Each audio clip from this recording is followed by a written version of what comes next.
Brazilian വ്യോമസേന അവരുടെ യുദ്ധവിമാനങ്ങൾ ആധുനികവൽക്കരിക്കാനുള്ള ഒരു സുപ്രധാന ചുവടുമായി ഇപ്പോൾ മുന്നോട്ട് പോകുകയാണ്. അവരുടെ പതിറ്റാണ്ടുകൾ പഴക്കമുള്ള വിമാനങ്ങൾ, അതായത് north rope F5, FM tiger 2 ജെറ്റുകൾ പോലെ വളരെയധികം പഴകിയുള്ള വിമാനങ്ങൾ മാറ്റി ആ സ്ഥാനത്തെ പുതിയ വിമാനങ്ങൾ, പുതിയ ജെറ്റുകൾ സ്വീകരിക്കാൻ ഒരുങ്ങുകയാണ് ഇപ്പോൾ ബ്രസീലിയൻ വ്യോമസേന. ഇതിനുവേണ്ടി ഇവർ തിരഞ്ഞെടുത്തിരിക്കുന്നത് ഇന്ത്യയിൽ നിന്നും പാകിസ്ഥാനിൽ നിന്നുമുള്ള യുദ്ധ വിമാനങ്ങളെയാണ്. പാകിസ്ഥാനിൽ നിന്നാവട്ടെ, പാകിസ്ഥാനും ചൈനീസും സംയുക്തമായി വികസിപ്പിച്ച JF-17 ബ്ലോക്ക് 3 ആണ് ഇവർ വിലയിരുത്തിയത്. ഇന്ത്യയിൽ നിന്നാവട്ടെ തേജസ് മാർക്ക് 1A ഇപ്പോൾ ബ്രസീലിന്റെ വിശാലമായ പ്രദേശത്തെ, പ്രത്യേകിച്ച് ആമസോൺ മേഖലയിലുടനീളം നൂതനമായ സാബ് F-39 ഗ്രിപ്പൻ NG വിമാനങ്ങളാണ് ഇപ്പോൾ ഇവിടെ യുദ്ധ വിമാനങ്ങളായി പ്രവർത്തിക്കുന്നത്. എന്നാൽ ഇവിടെ ഇപ്പോൾ വ്യോമസേനയ്ക്ക് കൂടുതൽ ചെലവ് കുറഞ്ഞതും ഭാരം കുറഞ്ഞതുമായ ഒരു വിമാനത്തിന്റെ ആവശ്യകത ഉയർന്നു വന്നിരിക്കുകയാണ്. എയർ പോലീസിംഗ്, കര ആക്രമണ പ്രവർത്തനങ്ങൾ, മറ്റു ദ്വിതീയ യുദ്ധ ചുമതലകൾ എന്നിവ പോലുള്ള ആവശ്യമുള്ള റോളുകൾ ഏറ്റെടുക്കുന്നതിന് ഒരു പുതിയ യുദ്ധ വിമാനം ബ്രസീലിയൻ വ്യോമസേനയ്ക്ക് ഇപ്പോൾ ആവശ്യമായി ഉയർന്നു വന്നിരിക്കുകയാണ്. നിലവിൽ ഇവർ പ്രവർത്തിച്ചുകൊണ്ടിരിക്കുന്ന F5 വിമാനങ്ങൾക്ക് പകരമായി മറ്റൊരു യുദ്ധ വിമാനമാണ് ബ്രസീലിയൻ വ്യോമസേന ഇപ്പോൾ തേടുന്നത്. ഏകദേശം 40 F5, FM ടൈഗർ 2 ജെറ്റുകൾ ഇവരുടെ സേവനത്തിൽ തുടരുന്നുണ്ട്. എന്നാൽ ഇവയുടെ പ്രവർത്തന ആയുസ് അവസാനിക്കാൻ പോവുകയാണ്. വരും വർഷങ്ങളിൽ വിരമിക്കാൻ ഷെഡ്യൂൾ ചെയ്തിട്ടുമുണ്ട്. 1970-കൾ മുതൽ പ്രവർത്തനക്ഷമമായ ഈ മൂന്നാം തലമുറ യുദ്ധ വിമാനങ്ങൾക്ക് നിലവിലെ വ്യോമായുധ സാഹചര്യങ്ങൾ ആവശ്യമായ ആധുനിക ഏവിയോണിക്സ്, സെൻസറുകൾ, വൈദഗ്ധ്യം എന്നിവയില്ല. ഈ ആവശ്യകത ഇപ്പോൾ അന്താരാഷ്ട്ര താൽപര്യമാണ് ബ്രസീലിയൻ വ്യോമസേനയിൽ ജനിപ്പിച്ചിരിക്കുന്നത്.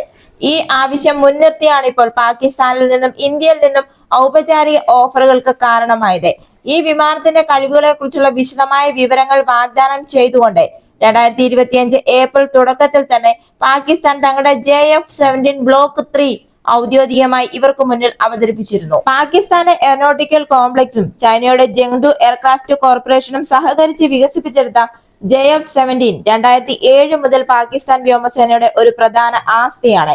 ഇതിന്റെ ഏറ്റവും പുതിയ വേരിയന്റ് ആണ് JF-17 ബ്ലോക്ക് 3. ഇത് 2024 പ്രവർത്തനക്ഷമമായത്.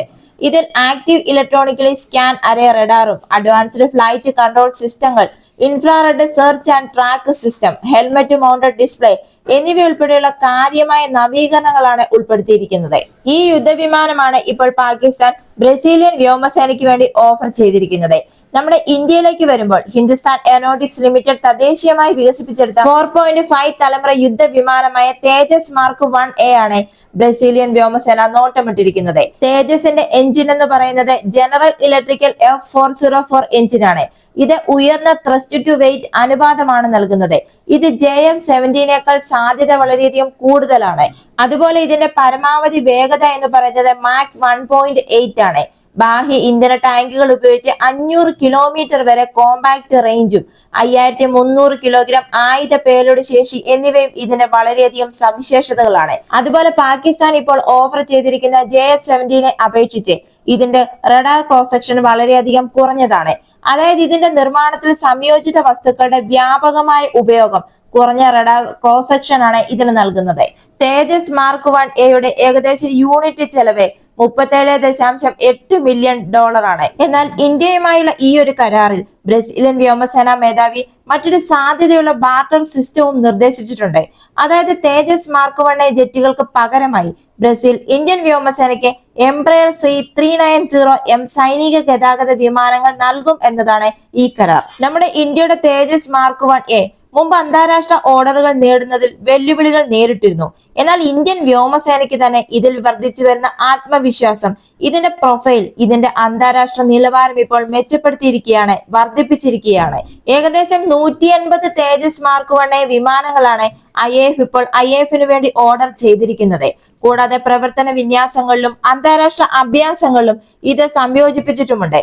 ബ്രസീലിന്റെ തീരുമാനം, അതായത് ഇന്ത്യയുടെ തേജസ് മാർക്ക് 1A സ്വീകരിക്കണോ, പാകിസ്ഥാന്റെ JF-17 ബ്ലോക്ക് 3 സ്വീകരിക്കണോ എന്ന ബ്രസീലിന്റെ തീരുമാനം സാങ്കേതിക പ്രകടനവും ചെലവ് ഫലപ്രാപ്തിയും മാത്രമല്ല, തന്ത്രപരമായ വിന്യാസങ്ങൾ, സാധ്യതയുള്ള വ്യാവസായിക പങ്കാളിത്തങ്ങൾ, അതുപോലെ തന്നെ നമ്മുടെ ഇന്ത്യയുമായുള്ള ബാർട്ടർ സിസ്റ്റം എന്നിവയുമായി ബന്ധപ്പെട്ട പരിഗണനകളും ഉൾപ്പെടുന്നുണ്ട്.